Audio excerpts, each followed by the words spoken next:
C'est la suite de Parlons IMO avec vos questions aussi à vous qui nous écoutez, ça vous concerne. Si vous avez des interrogations sur votre logement ou autre, vous nous appelez au 0826 300 300 et comme à chaque fois, Sylvain, nos experts, vous apportent des solutions. Absolument, et vous n'hésitez pas, vous laissez votre message sur le répondeur et bien sûr, Bérénice, immédiatement, vous répondra. Bérénice, cette semaine, on a eu un message sur le répondeur du Sud, ça concerne le télétravail et le travail hybride.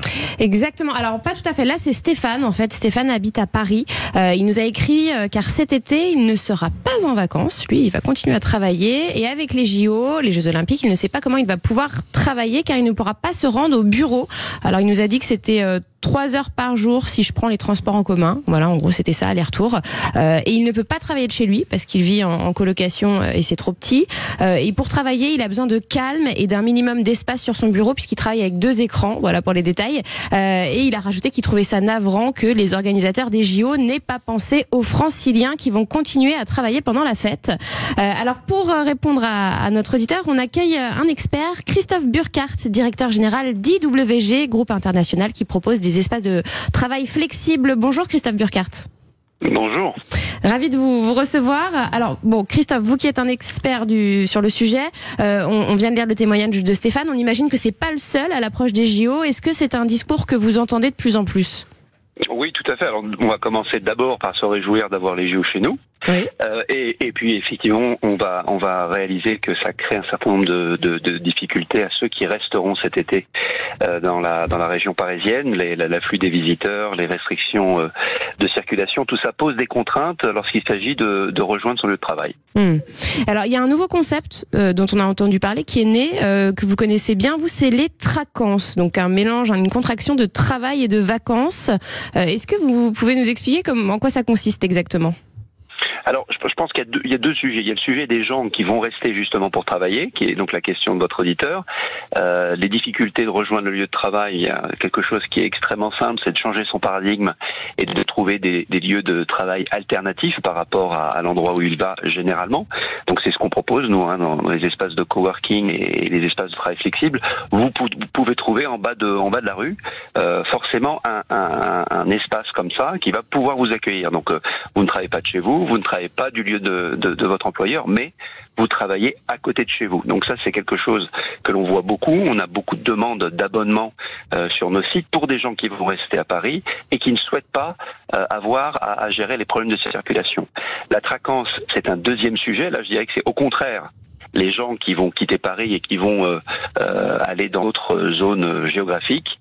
Et le phénomène de tracance, c'est pour ces gens-là le fait d'anticiper sur leur lieu de vacances les dates de leur congé, soit en arrivant avant, soit en prolongeant au contraire leur séjour. Et là aussi, il faut mettre à leur disposition des lieux où ils peuvent travailler à côté de leur lieu de vacances, ce qui leur permet finalement de passer un peu plus de temps avant et après, à partir du moment où ces lieux existent effectivement. Alors on parle de Paris, mais la France, c'est pas que Paris.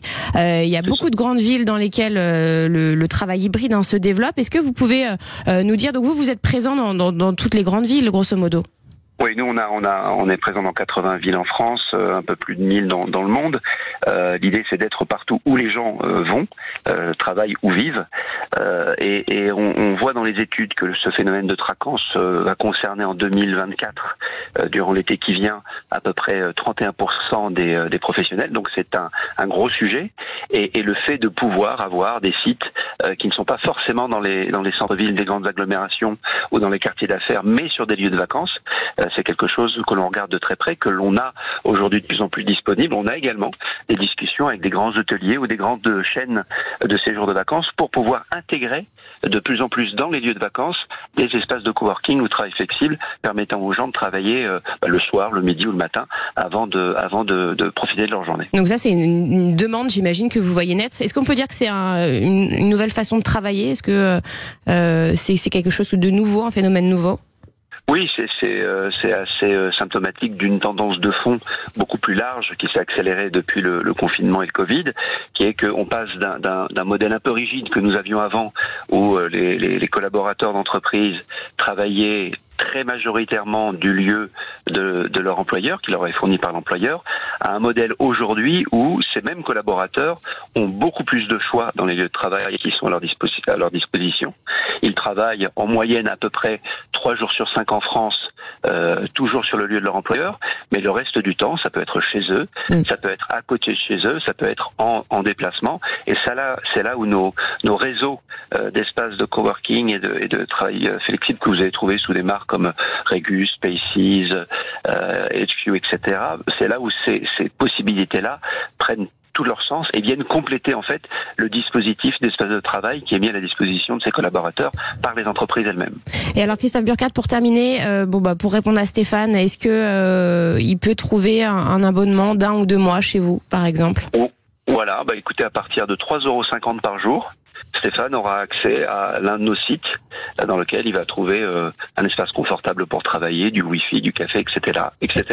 Donc voilà, c'est le prix d'un café à Paris. Voilà, c'est exactement ça. C'est le meilleur deal pour un café et pour travailler de Paris. Voilà. Merci beaucoup Christophe Burkhardt, directeur général d'IWG.